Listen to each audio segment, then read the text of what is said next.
O ser humano mais famoso de toda a história foi um revolucionário judeu do primeiro século. O nome dele era Jesus. Os cristãos acreditam que Jesus foi crucificado, morto e que ao terceiro dia ressuscitou e subiu ao céu. Mas durante 2000 anos sempre houve quem desafiasse a verdade dessa história bíblica. Alguns morreram por expressar essas dúvidas. De Jerusalém às aldeias do sul da França, da vastidão da distante Caxemira às exóticas Filipinas, nós vamos tentar solucionar esse mistério de 2000 anos de idade. Faremos uma jornada levados pela pergunta: Jesus realmente morreu na cruz? O corpo de Cristo.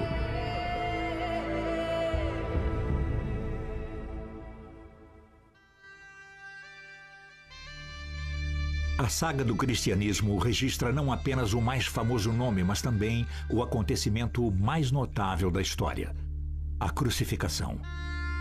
Para alguns, ou talvez muitos fiéis verdadeiros, o fato de que Jesus foi crucificado, morreu, ressuscitou e subiu ao céu pode ser uma verdade literal. Mas ao longo da história, sempre existiram os que fizeram perguntas embaraçosas, às vezes mesmo sendo cristãos. Será que um homem morreria depois de apenas 6 horas da cruz? Estaria ele narcotizado? O que realmente aconteceu no sepulcro? E se Jesus não subiu ao céu, para onde ele foi? Para muitos cristãos, essas perguntas podem minar os próprios alicerces da cristandade, além de serem extremamente controversas. O ponto mais crítico da história, aquele em que todos os cristãos devem acreditar, é a ideia de que Jesus se ergueu dentre os mortos. A ressurreição. A ressurreição é, na verdade, a história básica no coração da cristandade, sem a qual não haveria um movimento. É possível ter cristianismo sem o parto da Virgem, mas ninguém deixa de contar uma história de ressurreição. Apesar dos melhores esforços da Igreja, a ressurreição de Jesus e sua posterior ascensão ao céu foram por 2000 anos um solo fértil para a heresia. Algumas pessoas sugerem que Jesus foi resgatado na cruz e escapou, indo levar uma existência secreta no sul da França. Outras foram convencidas de que Jesus sobreviveu e viajou para os reinos montanhosos da Caxemira, onde viveu até os 80 anos de idade. Com a ajuda de importantes historiadores e teólogos, iremos examinar essas teorias geradoras de tanta polêmica.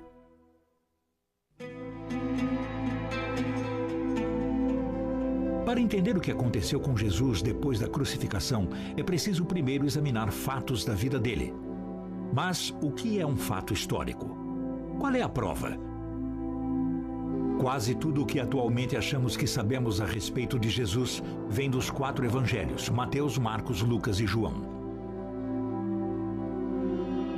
Mas Mateus e João foram os únicos evangelistas que integravam o grupo dos 12 discípulos, ou seja, os únicos que poderiam estar presentes aos eventos que descreveram.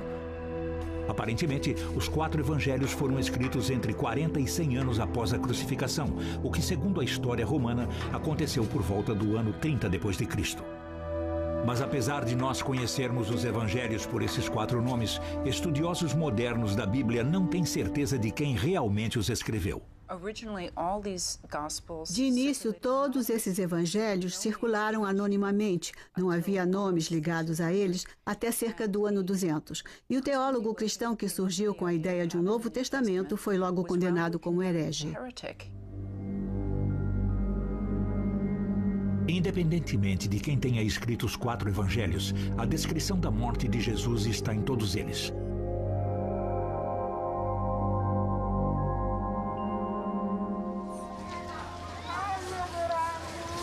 Todos os anos, na Páscoa, os cristãos das Filipinas reencenam a crucificação de Jesus. Os crucificados são voluntários. Agem dessa forma porque acreditam que isso irá ajudá-los a purgar seus pecados. Para os espectadores, é uma lembrança sangrenta do que aconteceu a Jesus 2000 anos atrás. Crucificação era a pena mais cruel e atroz que os romanos podiam impor.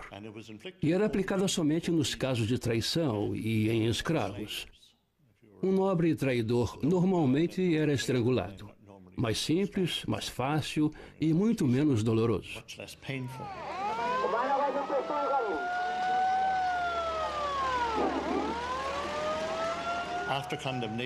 Depois da condenação, o travessão da cruz era atado aos ombros do criminoso e ele desfilava pelas ruas com os braços esticados. No local da execução, então, os cravos eram pregados nas mãos e nos pés. Mas um homem pregado a uma cruz não morre dos ferimentos. Surpreendentemente, morre por sufocação. Quando se está suspenso pelos braços, o tórax fica comprimido. Se o peso do corpo não estiver apoiado nas pernas, fica difícil respirar. Com o tempo, a tensão e a dor tornam isso impossível. Nas Filipinas, os voluntários são baixados da cruz depois de 1 hora. A morte por crucificação demora muito mais tempo, geralmente vários dias. A única maneira de acelerar a morte na cruz era quebrar as pernas, impossibilitando imediatamente que elas suportassem o peso do corpo do condenado e, consequentemente, que ele respirasse. Mas num ponto todos os evangelhos concordam: que Jesus morreu depois de apenas 3 a 6 horas. A crucificação começou na 3ª hora. Era a 3ª hora, e eles o crucificaram. Há quem afirme que o evangelho de Lucas registra a crucificação mais rápida. Era quase a hora 6ª. E Jesus, dando um grande brado, encomendou o seu espírito. Para Mateus e Marcos, Jesus sobreviveu um pouco mais. E perto da 9ª hora, Jesus bradou. Os discípulos queriam descer o corpo de Jesus da cruz imediatamente, mas o governador romano Pôncio Pilatos não estava convencido de que ele morrera. E Pilatos se admirava de que Jesus morresse tão depressa. Pilatos foi tranquilizado pelo centurião, mas era o mesmo centurião que antes dissera: verdadeiramente, este homem era o Filho de Deus. O corpo de Jesus foi então depositado numa tumba doada por um homem rico, José de Arimateia. Este José e um homem chamado Nicodemos vieram cuidar do corpo. Eles vieram de noite buscar a Jesus, trazendo uma mistura de mirra e aloes de quase 100 libras de peso. De um ponto de vista mais histórico do que sacro, essas descrições podem provocar perguntas. Por que Jesus morreu tão rapidamente? Por que José e Nicodemos levaram tantas ervas para a tumba? Diante disso, talvez não cause surpresa o fato de algumas pessoas terem tido a ousadia de perguntar se Pilatos estaria certo nas suas dúvidas quanto a Jesus ter efetivamente morrido na cruz.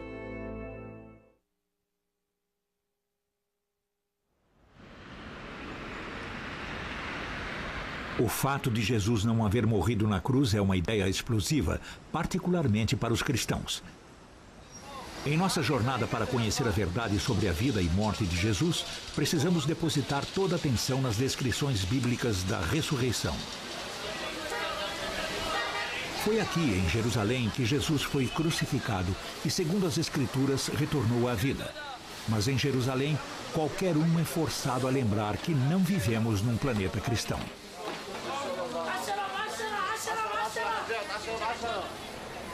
Centenas de milhões de judeus e muçulmanos podem aceitar que Jesus viveu e morreu na Palestina do 1º século, mas somente os cristãos acreditam que ele ressuscitou.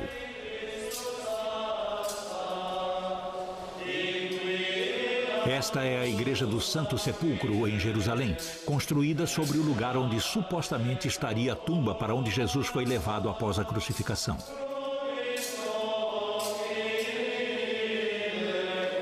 Este, segundo os cristãos devotos, é o lugar exato da ressurreição. E se existe uma pedra fundamental da fé cristã, ela é a ressurreição.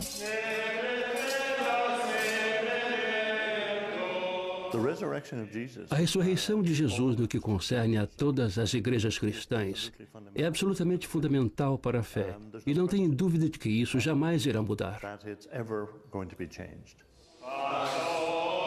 A ressurreição pode ser fundamental para a fé, mas em nossa análise sobre o que realmente aconteceu, é difícil encontrar uma prova histórica que tenha consistência.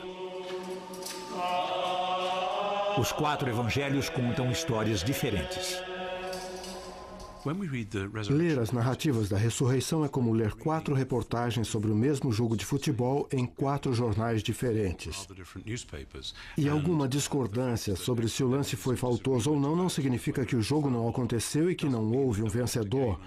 Se um deles diz que havia 2 anjos e outro diz que eram anjos, se um diz que Maria Madalena estava sozinha lá e alguém diz que ela estava com 1 ou 2 outras mulheres, são variações que a gente espera encontrar, tal qual reportagens diferentes sobre o jogo de futebol, e não constituem motivo de preocupação a ponto de dizermos que nada aconteceu. Seria chegar a uma conclusão falsa.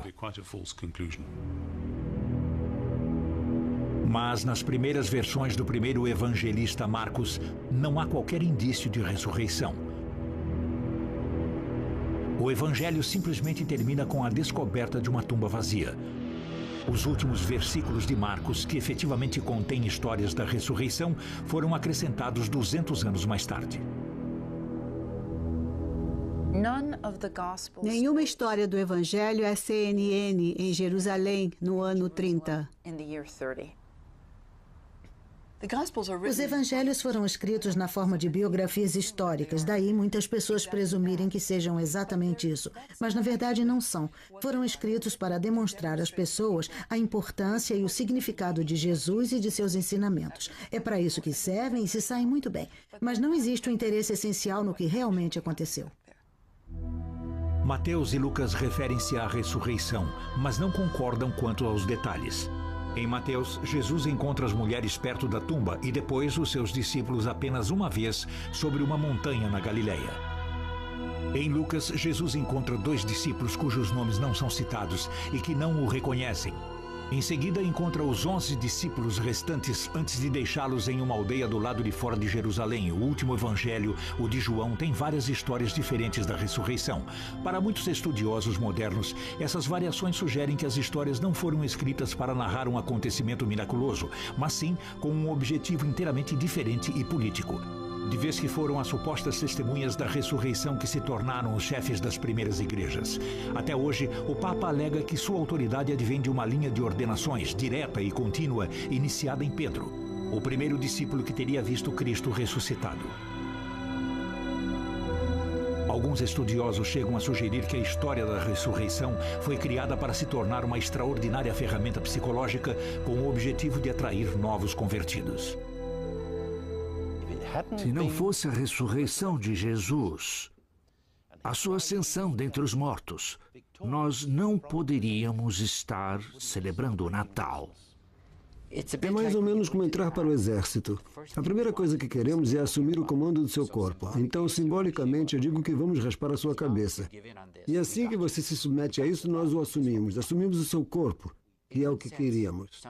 Em certo sentido, às vezes as igrejas, algumas igrejas pelo menos, fazem o mesmo. Nós vamos lhe dizer uma coisa inacreditável, e você vai ter que acreditar. Se acreditar, então é acreditar que eles sozinhos controlam o céu, que sem eles você não pode entrar no céu. E eles pegaram você. O problema para a igreja no século XXI, uma era tecnológica e profana, é que se algumas pessoas já acham difícil acreditar na verdade literal dos milagres, o que dirá no milagre da ressurreição? Desde o século XVIII, vivemos num clima no qual as pessoas distinguem a fé da crença. Por isso, o efeito da ciência sobre a religião tem sido o de rechaçar a religião para provar aquilo em que acreditamos. Mas semana após semana, as congregações se reúnem nas igrejas cristãs e recitam juntas um antigo credo, palavra latina que significa eu creio. Creio em Deus Pai Todo-Poderoso. Creio em Deus Pai Todo-Poderoso, por amor a nós, foi crucificado por Pôncio Pilatos. No ponto culminante do credo, todos os cristãos afirmam crer na ressurreição. No terceiro dia, ressuscitou, de acordo com as Escrituras. Subiu ao céu, está sentado à direita de Deus Pai, de onde há de vir julgar os vivos e os mortos. Mas apesar do que possa ser dito na igreja, muitos teólogos cristãos não mais consideram a ressurreição um fato histórico. E isso não tem sido apenas um problema do século XXI. Há 1000 anos, alguns cristãos devotos do sul da França também tinham uma visão não ortodoxa, herege. Nos séculos XI e XII, os cátaros, um grupo profundamente religioso, acreditavam que todas as coisas materiais eram obra do demônio. Viam Jesus como um anjo que, com certeza, não poderia ter sido fisicamente crucificado e, sem dúvida, não poderia ter ressuscitado como um corpo físico. Na verdade, foi como resposta à heresia dos cátaros que a Igreja criou a Inquisição. Em 1244, os últimos 200 cátaros foram arrebanhados e sacrificados em fogueiras como hereges. A Igreja sempre reagiu firmemente contra quem duvidasse da verdade da ressurreição, porque essa dúvida insinua que as descrições evangélicas extremamente literais e físicas da morte e ressurreição de Jesus são falácias. Mas existe uma história também originada na França e mais ou menos na mesma época dos cátaros, que sugere que outro grupo cristão teria feito uma descoberta capaz de revelar que a ressurreição não fora verdade. No século XIII, toda esta área era um reduto dos Cavaleiros do Templo, uma rígida ordem religiosa e militar de monges guerreiros. O historiador local Thierry Lecon passou os últimos 12 anos desvendando a história dos Cavaleiros do Templo nesta região.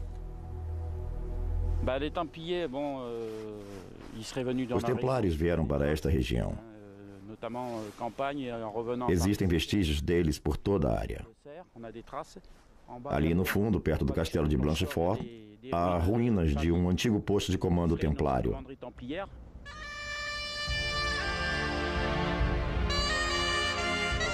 Os templários adotavam a pobreza, a castidade e protegiam os peregrinos a caminho da Terra Santa.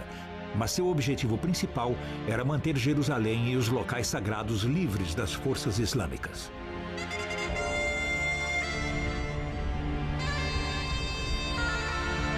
Durante os anos em que permaneceram na Terra Santa, os templários construíram seus próprios castelos. Contudo, enterravam seus mortos em túmulos que cavavam perto do genuíno Templo de Salomão. E certamente, durante esse período, acredita-se que eles teriam descoberto grandes tesouros. Finalmente, os templários foram forçados a sair da Terra Santa em 1186 e voltaram para a França. É certo que os templários permaneceram poderosos, ricos e cercados de mistério.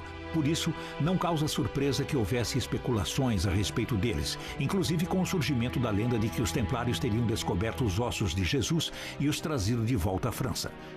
A relíquia teria sido enterrada em algum lugar perto daqui.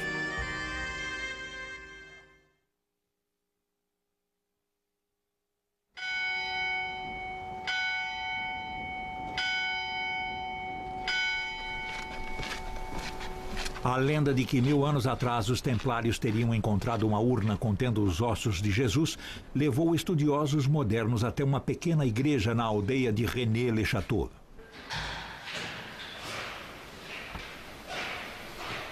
O escritor Richard Andrews está convencido da existência de pistas que podem revelar exatamente o que os templários encontraram durante as escavações que realizaram em Jerusalém. Pode-se perguntar, os templários encontraram despojos, uma urna com ossos que eles acharam que podiam ser de Jesus. Se achassem, teria sido um choque para o sistema, porque os templários eram bons cristãos. Isso iria desafiar toda a doutrina da ressurreição, porque ali estariam restos mortais. Então fazemos a segunda pergunta. Por que os templários se arriscariam a ser acusados de heresia, trazendo para esta área os ossos que julgavam ser de Jesus? A resposta é simples. Se tivessem encontrado o que acreditavam ser os ossos de Cristo, eles precisariam de um local seguro. Pode-se esconder uma igreja nessas montanhas, quanto mais uma pequena caixa com ossos. Você pode se perder nessas montanhas hoje. Imagine como seria há um milênio.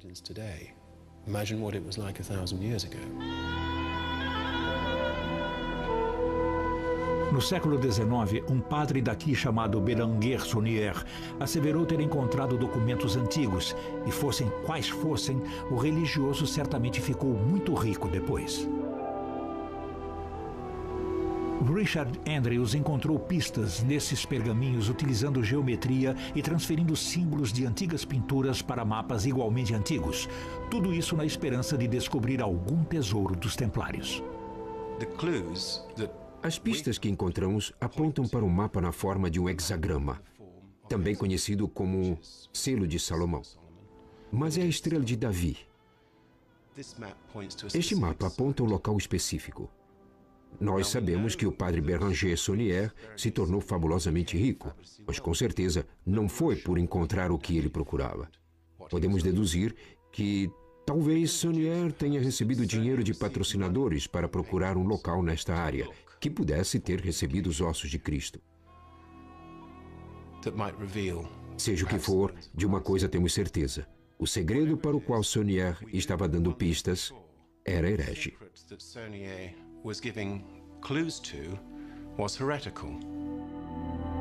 Saunier morreu em 1917, levando para a cova o seu segredo. Mas isso não impediu que entusiastas como Thierry Lecon continuassem a pesquisar, baseados no trabalho de Richard Andrews, tentando solucionar o mistério. Utilizando mapas do local para os quais foram transferidas as linhas geométricas do original de Saunier, Thierry encontrou novas provas da presença dos Templários aqui e acredita estar cada vez mais perto do local onde os Templários podem ter enterrado os ossos de Jesus. Ali temos o cume do Monte Cardu. E ali 2 cedros com cerca de 10 metros de distância um do outro. Eles formam um alinhamento transversal ao vale de René-les-Bains, chegando ao platô d'Herbouillère, onde há uma pedra com uma cruz. Eu alinhei a bússola. Demorei muito tempo e cometi muitos erros. Mas me convenci de que iria encontrar alguma coisa, um cedro ou outra cruz. E foi quando encontrei uma cruz.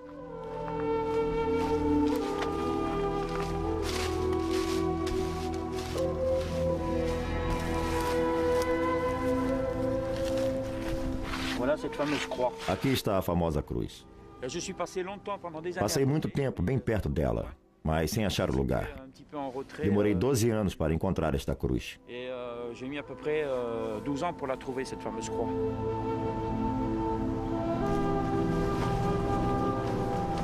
Mesmo se os Templários tivessem trazido da Terra Santa para cá os ossos de Jesus dentro de uma urna, parece pouco provável que Thierry Lecon ou Richard Andrews viessem a encontrá-los nessas montanhas.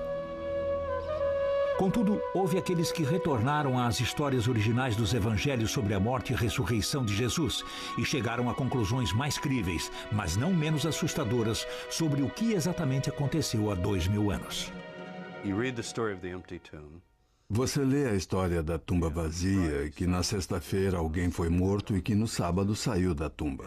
Você pergunta o que pode ter acontecido. Ou Deus o ressuscitou, que é a afirmação cristã tradicional, ou o corpo foi levado por alguém. Roubaram o corpo.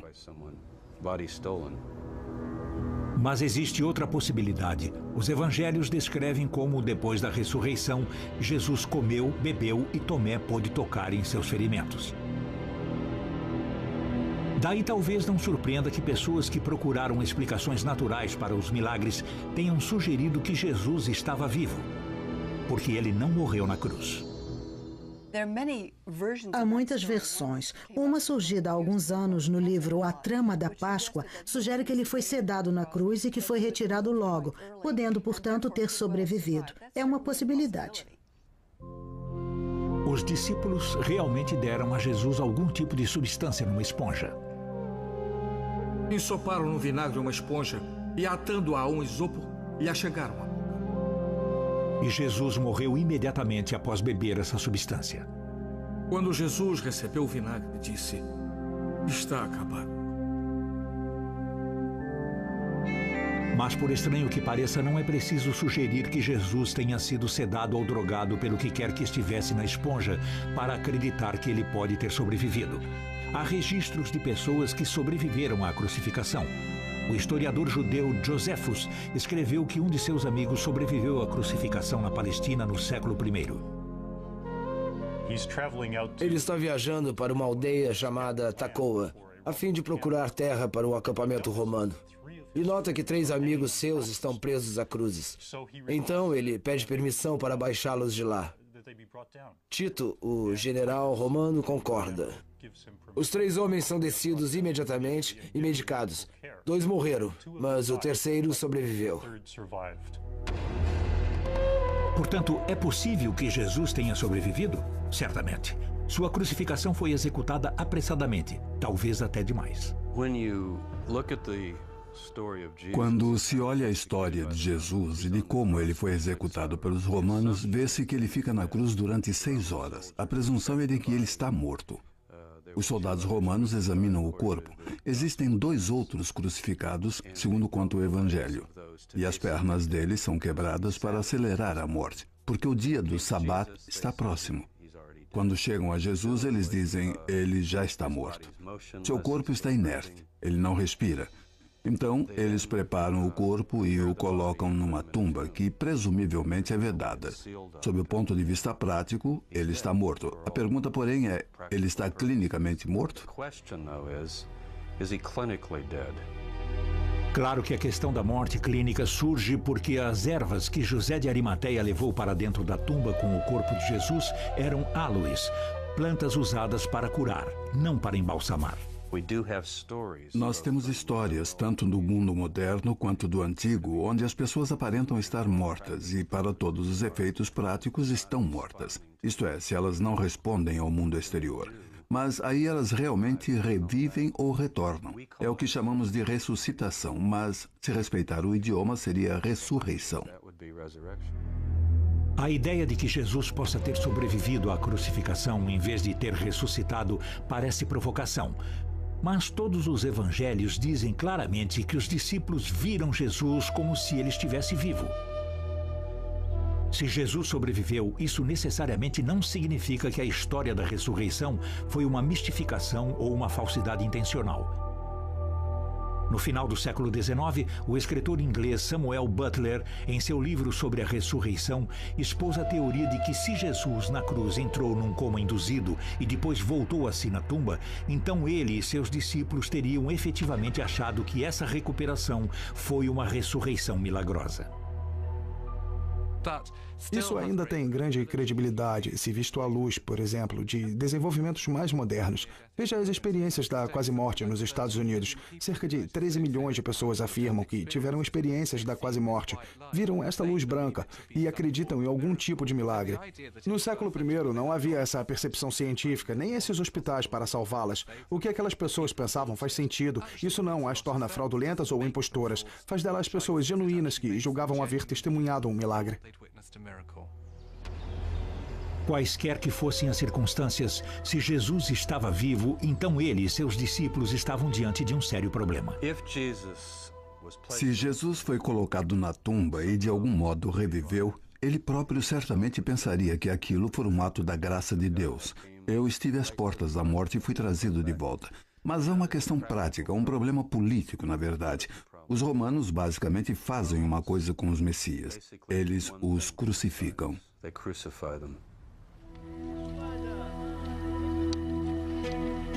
Se Jesus efetivamente sobreviveu à crucificação, quer seja através da ressurreição, como nos conta a Bíblia, ou de um modo mais controverso, por meio da ressuscitação, então ele mais uma vez é um homem condenado.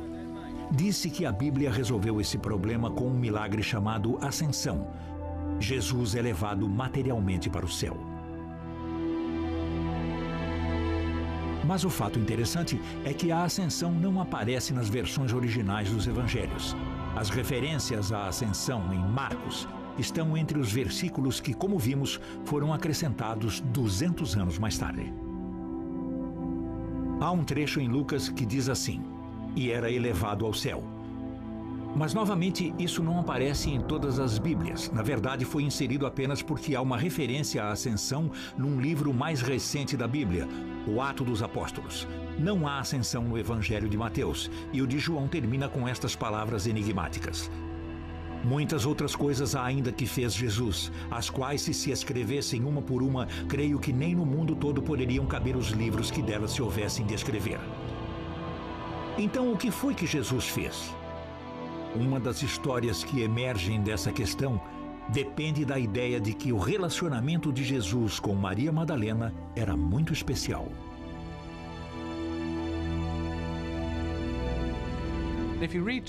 Pelo Evangelho de João, a primeira pessoa que viu Cristo ressuscitado, o primeiro cristão foi Maria Madalena. Então eu acho que a igreja tenta pôr de lado a ideia de que Jesus tinha relacionamento com mulheres. É ridículo. Faz parte desse problema o fato de sempre dizerem, os que não são fiéis, que com relação a Jesus seria a sua divindade. E os cristãos sempre acham mais difícil a condição humana de Jesus. Ele era um homem. Eu concordo com o conceito de que Jesus manteve um relacionamento longo e importante com Maria Madalena e que teria sido uma das coisas preponderantes em sua vida. Ele era humano. É claro que a ideia de Jesus poder ter tido um relacionamento muito especial com Maria Madalena pode parecer ofensiva para muitos cristãos. Contudo, alguns historiadores foram mais longe. Eles sugeriram que Jesus e Maria Madalena podem ter se casado e até ter tido filhos. Portanto, para quem está tentando descobrir para onde Jesus poderia ter ido em sua fuga dos romanos, talvez fosse bom começar descobrindo para onde Maria Madalena foi. Segundo uma tradição, alguns anos depois da crucificação, Maria Madalena veio para a região de Camargue, no sul da França. Aqui ela viveu e morreu, e a Basílica de Santa Maria Madalena é um santuário erguido em sua memória. Este foi o centro daquilo que se tornou conhecido como o culto da Madalena. O culto da Madalena foi muito poderoso na França até a Idade Média. Os fiéis queriam acreditar numa figura materna e a igreja estava ansiosa para que não tomassem Maria Madalena como tendo sido uma figura de mãe, por motivos óbvios, que seriam ela poder ter se tornado a esposa de Cristo, ter tido filhos dele e iniciado uma linhagem.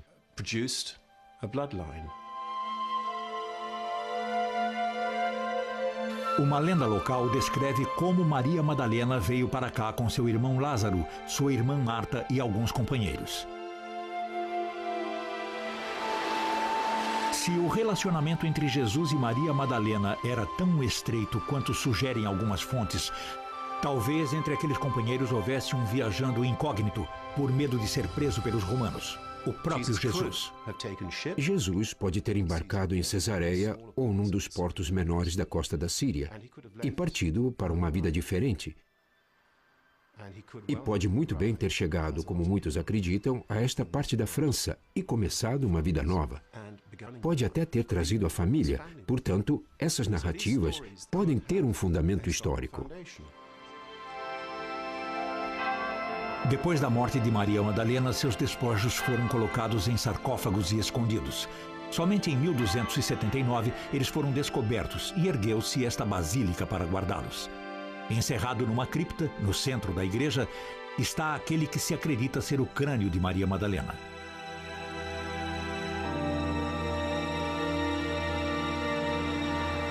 A ideia de que Jesus foi para o sul da França pode parecer ilógica. Afinal, se alguma das histórias fosse verdadeira, é difícil acreditar que aqueles que originalmente escreveram os evangelhos teriam eliminado completamente toda e qualquer evidência referente ao fato. Se os fiéis soubessem que Jesus ainda vivia, é claro que teriam partilhado esse conhecimento e, com certeza, teriam esperado que, em alguma ocasião no futuro, ele pudesse voltar em segurança. A prova dessa esperança teria de estar em algum trecho do texto original. Os discípulos aguardavam a volta de Jesus. Eles esperavam o que se tornou conhecido como o segundo advento. E não iria ser necessariamente um retorno miraculoso. Definitivamente, Jesus foi embora. Qualquer que seja a visão da ressurreição, ressuscitamento ou milagre divino, no sentido tradicional da crença na ressurreição, ele vai embora e diz, eu vou embora. Os discípulos dizem, podemos ir? E ele diz, não, eu hei de retornar. Agora, o que é interessante é que se normalmente alguém diz que vai embora e vai voltar, a gente logo olha o relógio ou o calendário e pensa, tudo bem, ele disse que ia embora e que vai voltar. Entende-se isso naquele sentido habitual. take it in that everyday sense. O conceito do segundo advento celeste, de Jesus voltando no dia do juízo, só surgiu depois de ficar claro que Jesus não havia retornado naquele sentido habitual. Mas, se Jesus decidiu sair da Palestina, a França não parece ser um destino provável. Afinal de contas, era uma colônia romana. Há quem diga que se Jesus sobreviveu à crucificação, sua prioridade teria sido sair do alcance dos romanos. Acho que Jesus teria de sair daquele território. E surge a pergunta, para onde ele iria? E se olharmos o mapa, a Palestina está no limite oriental do Império Romano.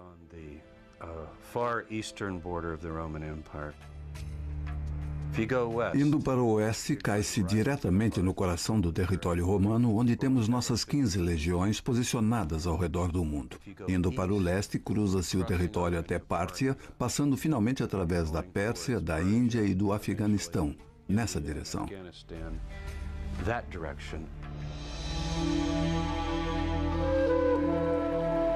Mas além de querer evitar ser preso novamente, por que Jesus viajaria para o Oriente? E como ele chegaria até lá?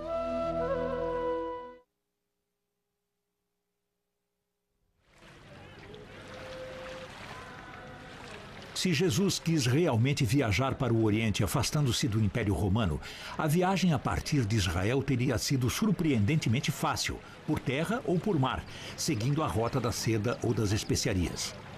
É um fato aceito, por exemplo, que o discípulo Tomé viajou para a Índia e ali fundou uma igreja cristã.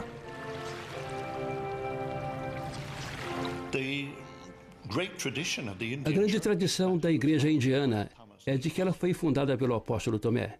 Viajar para a Índia não seria problema. Era só descer até Gaza e se juntar a uma caravana de especiarias que estivesse voltando. E depois do Iêmen, pegar um barco para a Índia. Teria sido muito simples, um procedimento fácil, feito regularmente. E há uma outra razão para Jesus ter sido tentado a ir para o Oriente. Mas para se entender isso, temos de retornar ao ano do seu nascimento. Todos conhecemos a história contida no Evangelho de Mateus, dos 3 reis magos vindos do Oriente, que seguiram a estrela e pessoalmente levaram presentes para o menino Jesus. O que talvez não reconheçamos imediatamente é a semelhança entre essa história e a tradição de uma religião que é 500 anos mais velha do que o cristianismo, o budismo.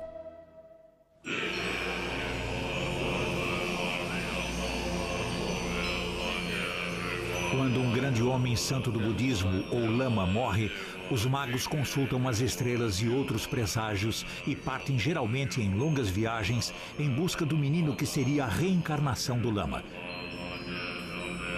Quando alcança uma certa idade, esse menino é tirado dos pais e educado na fé budista. Poderia ser essa a origem da história dos 3 reis magos? Poderia Jesus ter sido levado para a Índia quando criança e educado como um budista? O escritor russo Nicolau Notovitch, viajando pela Índia no século XIX, descobriu um manuscrito num mosteiro budista do Tibete. Em seu livro A Vida Desconhecida de Jesus Cristo, Notovitch traduz esse manuscrito que se refere a uma criança divina chamada Issa, nascida no século I, de uma família pobre em Israel. Issa veio para a Índia com 14 anos de idade.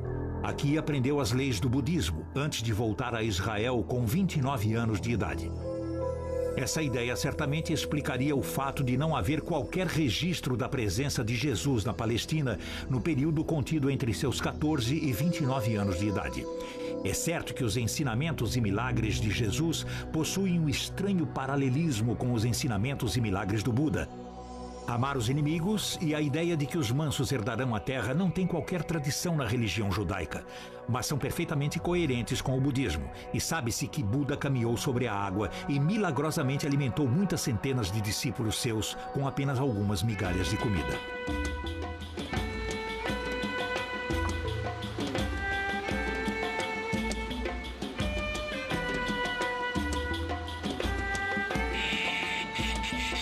Mas se Jesus viajou ou voltou para o Oriente, com certeza haveria lendas como as do sul da França para fundamentar tal ideia. E é claro que existem essas tradições.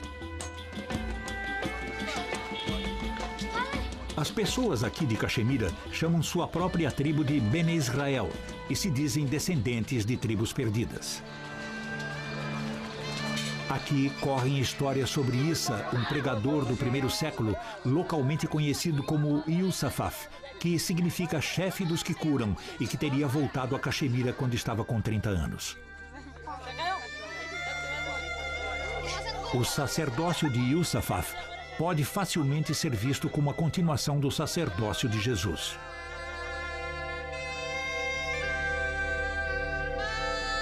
E num templo local denominado Templo de Salomão, havia uma inscrição dizendo que, por volta dos anos 50 depois de Cristo, Yusafaf afirmou ser Jesus, o profeta de Israel.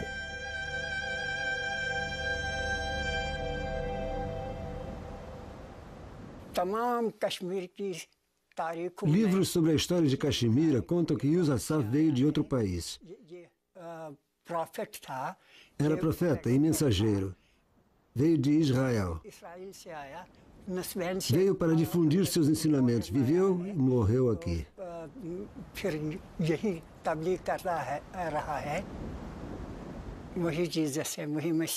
Ele é Jesus. Ele é Issa. O significado de Yusafaf é aquele que cura. Outro significado é o pastor, aquele que ensina os outros. E nossos livros de história confirmam que Issa era conhecido como Yusafaf, aqui em Caxemira. Yusafaf continuou a ensinar e a pregar em Caxemira até morrer por volta do ano 80 depois de Cristo. Foi enterrado em Srinagar.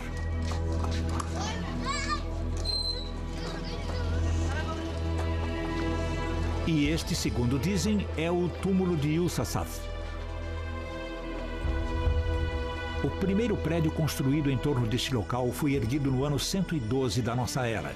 Na verdade, ele é hoje um mausoléu compartilhado. No século XV, o homem santo islâmico Sayyed Nasiruddin também foi sepultado aqui.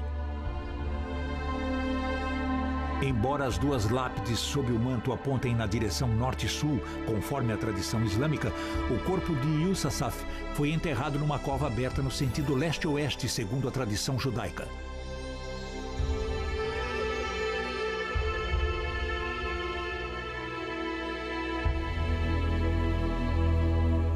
Perto do sarcófago estão gravadas duas pegadas. Dizem que as marcas ali são representações simbólicas das cicatrizes da crucificação. As pegadas foram gravadas como um sinal. As cicatrizes são claramente visíveis e foram recebidas quando ele foi pregado na cruz. Elas mostram que essa é a mesma pessoa que veio de Israel e que viveu e morreu aqui. Não se encontram pegadas como essas em nenhum outro local na Caxemira. Nós não temos essa tradição. Na posição em que estão, bem atrás dos calcanhares, as cicatrizes não coincidem uma com a outra, mas ficariam alinhadas se um único cravo tivesse atravessado os dois pés, com o esquerdo colocado sobre o direito.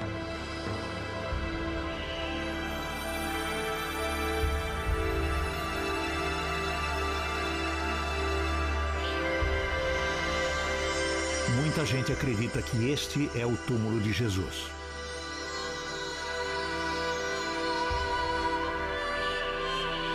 Se este é o túmulo de Jesus, então ele passou a maior parte da vida no reino montanhoso da Caxemira.